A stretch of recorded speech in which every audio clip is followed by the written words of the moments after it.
বিরামপুরে ট্রাকের সাথে অটোরিকশার মুখোমুখি সংঘর্ষে অটোরিকশা চালকের মৃত্যু। রিপোর্টার বাংলা টিভির ডেস্ক রিপোর্ট।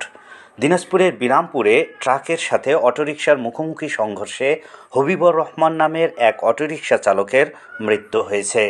বৃহস্পতিবার ২রা জানুয়ারি রাত আনুমানিক ৯ ঘটিকায় দিনাজপুর গোবিন্দগঞ্জ মহাসড়কের বিরামপুর উপজেলার মির্জাপুর এলাকায় ভাবির হোটেলের সামনে এ দুর্ঘটনা ঘটে।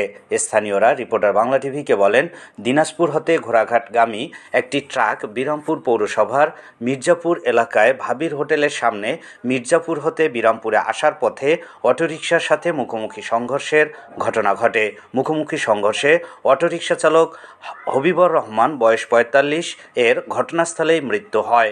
মৃত হবিবর রহমান বিরামপুর উপজেলার খানপুর ইউনিয়নের খানপুর গ্রামের হাফিজ উদ্দিনের ছেলে। এ দুর্ঘটনায় গুরুতর আহত অবস্থায় অটোরিকশার যাত্রী ইমরান বয়স ২৮কে বিরামপুর উপজেলা স্বাস্থ্য কমপ্লেক্সে নেওয়া হয়। এ বিষয়ে বিরামপুর থানার অফিসার ইনচার্জ ওসি মমতাজুল হক এর সাথে মুঠোফোনে কথা হলে তিনি রিপোর্টার বাংলা টিভিকে বলেন, সড়ক দুর্ঘটনায় একজন নিহত হয়েছে ও একজন গুরুতর আহত হয়েছে। এ বিষয়ে আইনি প্রক্রিয়া চলমান রয়েছে।